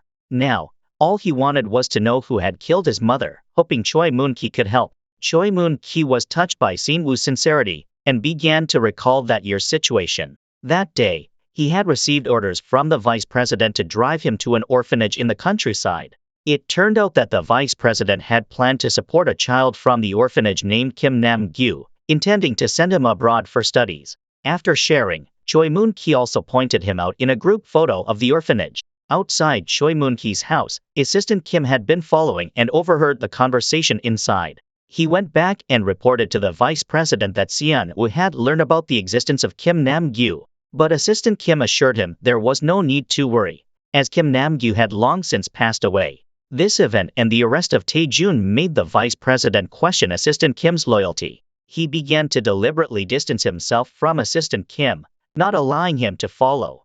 Meanwhile, Si-in-woo added the photo of Kim Nam-gyu to the character relationship board. After some thought, a realization flashed through his mind. It seemed like he had found the key to unlocking the secret. Through the former vice president's driver, Si-in-woo learned about the existence of a mysterious boy named Kim Nam-gyu. After some thought, he felt that Kim Nam-gyu could be the key to solving the mystery. Therefore, his immediate priority was to quickly find information about Kim Nam-gyu. Speaking of finding people, Jin Mo eagerly promoted his development of a software named Appearance Prediction, which could accurately identify a person's identity with nearly 100% accuracy. However, since it was still in the testing phase, it had not been released to the market yet. Thus, Si-in-woo and Se-ra had to resort to traditional methods for their investigation. Their first stop was the orphanage where Kim Nam-gyu had stayed as a child. But the current director only knew that Kim Nam-gyu hadn't been there long before he was sent abroad for studies. The director from back then who had taken Kim Nam-gyu in had already passed away. However, the director suggested they think of Officer Han, as he was a close friend of Kim Nam-gyu back in the day, and might have some useful information. Just then, the children from the orphanage suddenly rushed out, dragging Se-ra and Si-in-woo into playing with them. Midway, Se-ra had to leave for a bit, leaving the kids in Si-in-woo's care. The director, watching from a distance, mistook Si-in-woo for Se-ra's boyfriend. Se-ra quickly clarified that they were just a detective and an assistant. On the way back, Se-ra quietly admired Si-in-woo, but he caught her in the act, causing her cheeks to immediately flush red. She had to excuse herself, claiming she was sitting that way because of a backkick, not because she was staring at Si-in-woo. Believing her, Si-in-woo immediately stopped the car to adjust the seat angle for Se-ra, which made her heart beat chaotically. On the other side, after visiting his son in prison, the vice president went straight to Assistant Kim's house. At that time, he wasn't home. The vice president then went straight into the bedroom. Suddenly, he saw a photo that made him tremble with fear. He covered his face, not daring to look directly at the person in the photo. After dropping Se-ra off at home, Si-in-woo wanted to invite her for a late-night meal, but Se-ra skillfully declined. Si-in-woo looked after her departing figure with a sense of regret. At that moment, Officer Han emerged from the shadows, questioning why Si-in-woo was so persistent with Se-ra. Conveniently, Si-in-woo wanted to find him regarding Kim Nam-gyu. Therefore, he directly asked Officer Han if he knew Kim Nam-gyu. However, he said that if Si-in-woo wanted his help, he should seek assistance from the police station, with the condition being that he absolutely stops exploiting Se-ra. Meanwhile, Assistant Kim returned home and immediately noticed signs that someone had been there. He made a probing phone call and found out that the visitor was the vice president. Assistant Kim pulled back the curtain. On the window were some pictures and relationship arrows. He was somewhat sentimental, noting it was the first time the vice president had come to his house, yet he left so quickly. It turned out, the vice president was his biological father. At night, Si-in-woo secretly monitored Jin Mo working at their base. Later, they started talking about personal issues. Jin Mo reminded Si-in-woo to seize the opportunity. Otherwise, If Se-ra was taken by someone else, it would be too late for regrets. Sean-woo took this advice to heart. The next day, while he was with Se-ra in the office, he was always looking for an opportunity to express his feelings. But each time, Se-ra ignored him, making Sean-woo restless. Their thoughts were as opposite as the North and South Poles. One wanted to confess their feelings, while the other was engrossed in work. Finally, Se-ra decided to go to Officer Han to inquire about the clue related to Kim Nam-gyu. Seon-woo, once again, missed the opportunity. Se-ra went to the police station to inquire about Kim Nam-gyu.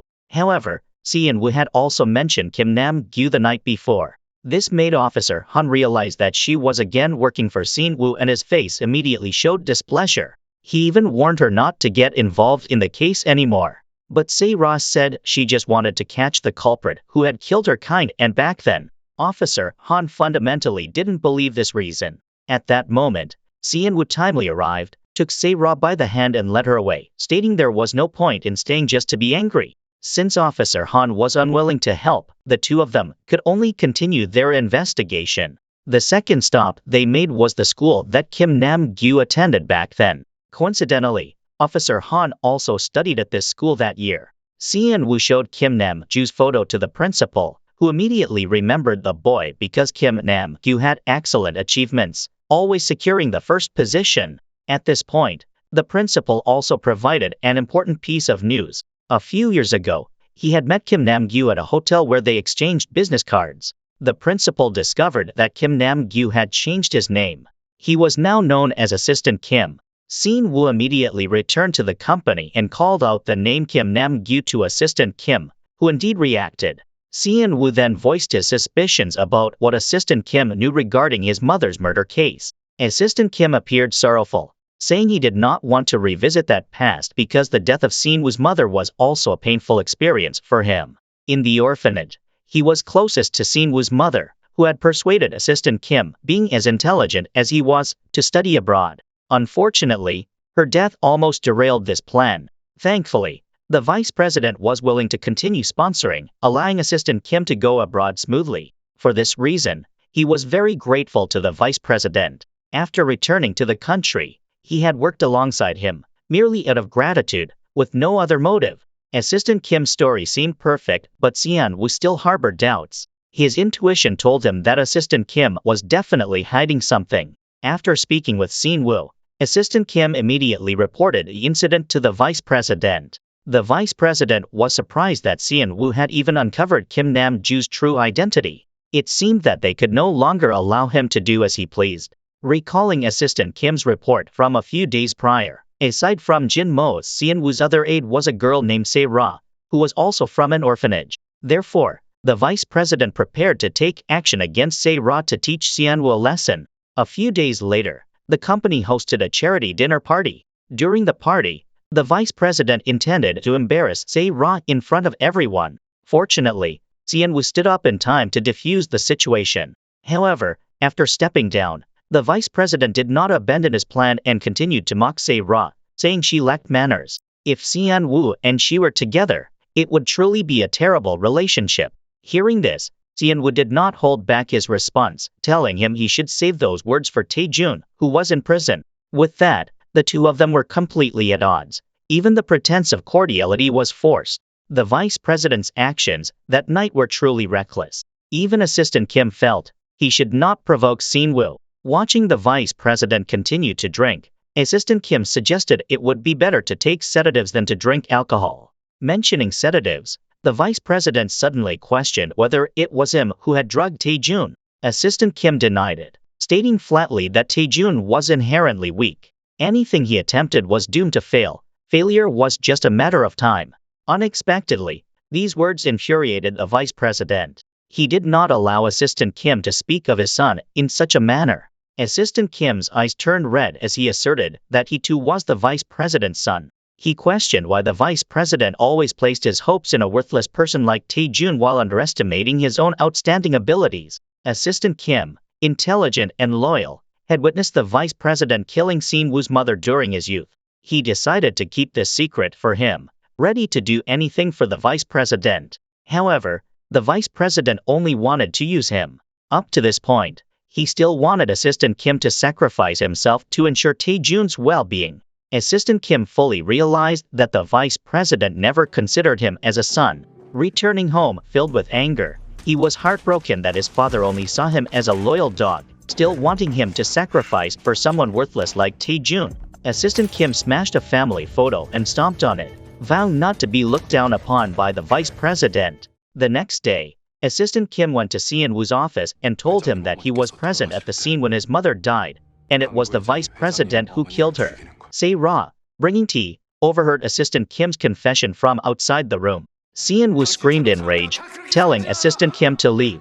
Then, in his fury, he wanted to seek revenge on the vice president.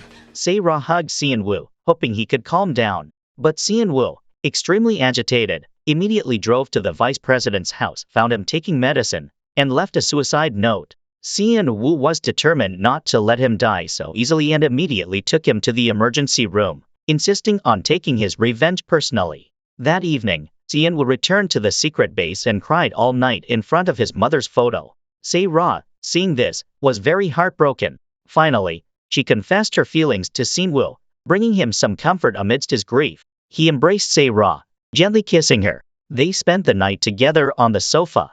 The next morning, Jin-mo and Na-hee sat in front of them, quickly discerning that the relationship between Se-ra and Seon-woo was not ordinary. Seon-woo did not deny it, holding Se-ra's hand and thanking Jin-mo and Na-hee for their well wishes. Although the atmosphere was very warm, Jin-mo still had to inform Seon-woo of something. The media had reported the vice president's suicide attempt, and the outside world was now in an uproar. Tae-jun was also very worried in prison. Assistant Kim immediately arranged for him to be released from prison to visit his father in the hospital. As usual, he vented all his anger on Assistant Kim. But this time, Assistant Kim stood firm and seriously warned the other to respect him. He said that if he could get Tae-jun out of prison, he could also put him back in. At that moment, Seon-woo entered the hospital room. Tae-jun, angry, ordered everyone out. Standing outside in the corridor, Assistant Kim mentioned that the vice president had always had someone watching him. After learning that he had told Seon-woo the truth, he attempted suicide by taking sleeping pills. However, Seon-woo didn't fully trust Assistant Kim's words. The vice president was not one to show emotions. Why would he reveal his weakness of having to take sleeping pills to Assistant Kim? This question made Assistant Kim realize that Seon-woo was not easy to deceive. Due to the vice president's situation, the company fell into chaos. Seon-woo had to take charge, leaving him no time to accompany Se-ra. But Se-ra wasn't concerned about that, letting him deal with the current difficulties with peace of mind. Meanwhile, she would continue investigating the case from 20 years ago, secretly supporting Seon-woo. In the evening, after a busy day, Seon-woo finally had some time to rest. He went to Jin-mo's office, expressing his dissatisfaction. Even though the truth about his mother's death had been exposed, Seon-woo found it strange. The vice president's unexpected behavior seemed mysterious. Seon-woo had secretly been investigating the vice president, further confirming his suspicions. It turned out that before deciding to take sleeping pills, the vice president had also taken cholesterol medication. Imagine someone decided to die but still takes cholesterol medicine. Seon-woo immediately informed Officer Han about his findings, asking for his help to conduct a blood test. Officer Han promised to assist but reminded Seon-woo not to involve Se-ra in this case. Seon-woo readily agreed. Back at the company, Seon-woo called Assistant Kim in. He stated that the case involving the vice president was not yet closed. He had instructed the police to continue their surveillance and investigation to determine whether this was a case of murder. Additionally, the murder of his mother 20 years ago was also about to be reinvestigated. As a key witness, Assistant Kim would have to participate in the investigation. Assistant Kim did not expect Seon-woo to escalate matters and realized he needed to shift tactics, unable to let Seon-woo continue to control the situation. Assistant Kim thought of Tae-jun, who was still in the hospital. His simple and impulsive mind made him easy to manipulate. Therefore, Assistant Kim intentionally hinted to Tae-jun that Seon-woo was planning to reinvestigate the case from 20 years ago, aiming to turn the vice president into the murderer. As expected, Tae-jun, hot-headed, sought out Seon-woo for a confrontation. Surprisingly, he mentioned several crucial points. First, the vice president was in good health and never needed sleeping pills to sleep. Second, Tae-jun pointed out that Assistant Kim was very suspicious, suggesting that the vice president's suicide attempt might have been orchestrated by him. Sean-woo agreed to believe what Tae-jun said. After he left, Seon-woo immediately instructed Director Hong to steal some items. Meanwhile, Officer Han learned from Se-ra that Assistant Kim was indeed Kim Nam-gyu. This revelation brought back memories for Officer Han. He had gone to the company building to confront Assistant Kim, questioning why he did not come forward as a witness to the murder of Seon-woo's mother if he had witnessed it, wondering if it was because the vice president was his father. It turned out, Officer Han had accidentally overheard a conversation between Seon-woo's mother and him, deducing that the vice president was indeed Assistant Kim's father. Naturally, Assistant Kim could not admit this, but Officer Han was not in a hurry. Since the case was about to be reinvestigated, they would have plenty of opportunities for such exchanges. Sooner or later, Assistant Kim would reveal the truth. Director Hong stealthily went to Assistant Kim's former residence and took one of his hairs. Then, he sneaked into the vice president's room to take his hair. Upon leaving, Director Hong, following Seon-woo's instructions, intentionally left some traces to catch Assistant Kim's attention. Because when feeling unsafe, the opponent might take action. Seon-woo's aim was to draw the snake out of its hole. Realizing Seon-woo was collecting his and the vice president's hair, Assistant Kim understood that the father-son relationship between him and the vice president would soon be exposed. He had to find another plan, ideally exploiting Seon-woo's weaknesses for a counterattack. After much thought, he noticed that Se-ra seemed to have a very good relationship with Seon-woo.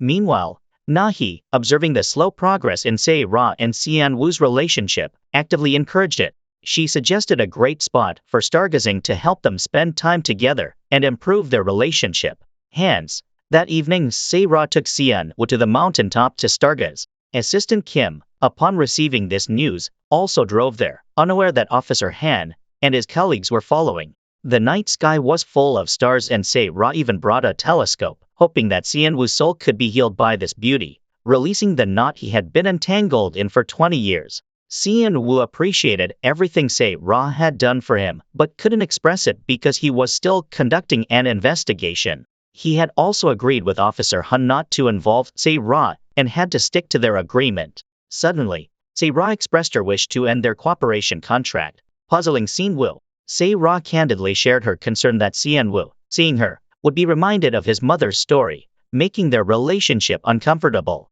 Se-ra loved Seon-woo and thus didn't want him to continue being mired in memories. Hearing this, Seon-woo tenderly embraced her, softly stating he wouldn't mind at all. Se-ra's presence had long become the strength for him to heal his wounds. If he couldn't be with her in the future, everything else would become meaningless. The thought of losing someone again was something he didn't want to experience a second time. Right then, Jinmo and Na-hee appeared, planning a double date for the four of them. While everyone was enjoying their meal together, Seon-woo unexpectedly received a phone call from Officer Han. Realizing something was amiss, he immediately found an excuse to take Jinmo aside. Seon-woo texted back Officer Han, learning that he had followed Assistant Kim to their location. However, they had now lost track of their target. Seon-woo and Jinmo hurried into the forest in search of Assistant Kim, determined not to let him pose a danger to Se-ra and Na-hee. Along the way, they encountered Assistant Kim's thugs, leading to a conflict. Se-ra, at the mountain top, inadvertently used her superpower to witness this scene and quickly called Officer Han. Then, continuing to look down, she caught Assistant Kim's gaze through binoculars. At that moment, Assistant Kim, using the binoculars, revealed a blue eye. Se-ra suddenly remembered seeing a boy with blue eyes in an orphanage when she was younger. The death of Seon-woo's mother was related to him. Confused, Se-ra fainted. When she woke up, she remembered everything. It turned out she was the real witness to the murder of Seon-woo's mother. Se-ra, in tears, identified the murderer of Seon-woo's mother as a boy with blue eyes, who was Assistant Kim. At this point, Assistant Kim had escaped from the base of the mountain. He returned home and destroyed all evidence, burning the only family photo he had. With Se-ra's testimony, Officer Han and Seon-woo began an all-out search for Assistant Kim. Se-ra wanted to help but Seon-woo refused, wanting her to rest well at the secret base. Just as everyone arrived at Assistant Kim's house, he returned to the company. Using his access card to enter Seon-woo's office, he sneaked into the secret base. Se-ra was sleeping on the sofa, unaware of the approaching danger. Meanwhile, Director Hong called Sin-woo, informing him that the DNA comparison results were in. The secretary and vice president Kim were indeed father and son. At the same time, the security guard reported someone had entered Sian-woo's office unauthorized. Sian-woo realized that the intruder could very well be Assistant Kim. Everyone rushed back to the company. But upon arrival, Se-ra was nowhere to be found. Jin-mo checked the cameras, confirming that Assistant Kim had taken Se-ra away. Then, Assistant Kim called, telling Sin-woo to come alone to a villa in the countryside if he wanted to save Se-ra. Sin-woo hung up and immediately drove off, despite Assistant Kim's warning to come alone. However, Sin-woo needed to prepare a backup. Therefore, Jin-mo and Officer Han were arranged to be the second team, splitting up and setting off separately. Assistant Kim took Se-ra to Sian-woo's villa and tied her to a chair. Looking around the house, he was filled with envy seeing that Sin-woo had grown up in a happy environment, unlike himself, who had been abandoned as a child. Despite being the vice president's biological son, he was merely treated as a loyal dog. As night fell, the sound of an engine echoed outside the house. Assistant Kim, checking outside, saw Sian-woo had indeed come alone. He immediately blindfolded Se-ra and placed a timed bomb around her neck, warning that any commotion would trigger an immediate explosion. After securing Se-ra, Assistant Kim called Sin-woo, instructing him to find him where the tragedy started. Sin-woo, realizing that the tragedy's starting point was where his mother had died, immediately went through the villa into the forest behind. Indeed, Assistant Kim was sitting there, quietly waiting. Upon Sin-woo's arrival, he demanded to know Se-ra's whereabouts, but Assistant Kim was indifferent. Losing patience, Sin-woo engaged in a fight with Assistant Kim. After the fight, Assistant Kim brandished the bomb's remote, showing Sin-woo Se-ra tied to the chair. He stated that with the press of a button, Se-ra would die instantly. Seeing Se-ra's life in his hands, Sin-woo lost the strength to attack, only able to suppress his anger as Assistant Kim assaulted him. Yet, Assistant Kim wasn't satisfied. Raising the remote, he demanded Sin-woo to kneel and beg. To protect Se-ra, Sin-woo complied and knelt. Assistant Kim smirked with satisfaction, and then recounted the full story of Sin-woo's mother's murder 20 years ago. That year, the vice president indeed had hurt her, but she was still alive. Assistant Kim discovered this and, to protect the vice president, killed Sin-woo's mother with a rock. Sin-woo, crying out of outrage, questioned if Assistant Kim had any conscience. His mother had treated him with sincerity, and yet he repaid her kindness with murder. However, Assistant Kim refused to acknowledge her kindness, feeling it was merely the pity of the wealthy towards him. The better she treated him, the more he resented her, refusing to allow anyone to pity him. These words enraged Sin-woo. Unable to bear it any longer, he got up and furiously beat Assistant Kim to the ground. Meanwhile, Se-ra in the villa, realizing the danger but not panicking, slowly freed herself from the chair with a sharp object. Then, using her superpower, she saw the bomb's internal wiring and courageously cut the wire that could defuse the bomb, effectively neutralizing it. After escaping, Se-ra ran towards the forest, just in time to see Assistant Kim and Sin-woo struggling. Seeing Sin-woo at a disadvantage, Se-ra attacked Assistant Kim from behind. Caught off guard by Se-ra's escape, Assistant Kim was forced to flee deeper into the forest. As Se-ra helped Sin-woo return, Jin-mo and his group coincidentally arrived. They had gone ahead to investigate the residence of Assistant Kim and his mother, only to fall into Assistant Kim's trap. Their tires were punctured by spikes, leaving them without transportation and forced to walk to the location. Upon meeting, Sin-woo asked for Jin-mo's phone because he knew that Jin-mo had a plan B, which involved having a tracking device to monitor his whereabouts. During their recent fight, Sin-woo took the opportunity to slip his tracking watch into Assistant Kim's pocket. Now, by following the tracker's location, they could find where he was hiding. Using the location data, Sin-woo quickly captured Assistant Kim, and the two engaged in another struggle. Sin-woo knocked Assistant Kim to the ground and picked up a stone from the roadside. Assistant Kim crazily taunted him to strike with the stone, suggesting that doing so would make Sin-woo a murderer as well. However, Sin-woo's rationality over a piece of jewelry worth hundreds of billions of won, missing for nearly 2 decades, is now up for auction. As the auctioneer raises their hand, the wealthy attendees eagerly press their bidding buttons. An old man, leaning on a cane, seizes the opportunity to sneak out. Once he reaches a secluded area, he straightens his back and walks forward. Later, When a patrolling security guard spots him, he immediately hunches over again. The guard warns the old man that he shouldn't be there. Clutching his stomach, the old man claims he's looking for the restroom. The guard informs him that he's near the surveillance room, which is off limits. Suddenly, the old man strikes the guard on the head and continues towards his destination. Hearing the guard's footsteps behind him, the old man quickly turns around. After dealing with the guard, he removes his mask and then peels off a layer of fake skin from his face, moving forward alone. As expected, there are more guards in this area. The man takes a leap forward, using his cane as a weapon. With a swift hook, he sends one guard flying into the air and then knocks down another who was about to charge at him. He boldly descends the stairs, only to be blocked by 2 more guards. He fiercely swings his cane, knocking them unconscious. Bathed in the protagonist's aura, the last 3 guards pose no challenge to him. With just a few basic moves, he ends the fight. A tall, imposing figure appears to block his way, but he effortlessly overcomes this obstacle as well. Indeed, his technique is effective in any situation. He then sneaks into a room and starts investigating the origins of the necklace on a computer. But before he can get comfortable, a woman with a dog enters. She quickly spots someone hiding by the door. The owner hasn't returned, but someone else has dared to enter first.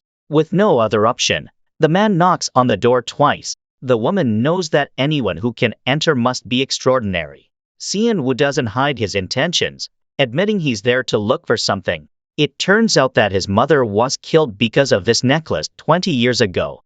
A piece of jewelry worth hundreds of billions of won, missing for nearly 2 decades, is now up for auction. As the auctioneer raises their hand, the wealthy attendees eagerly press their bidding buttons. An old boundaries. Her name is Se Ra, and in her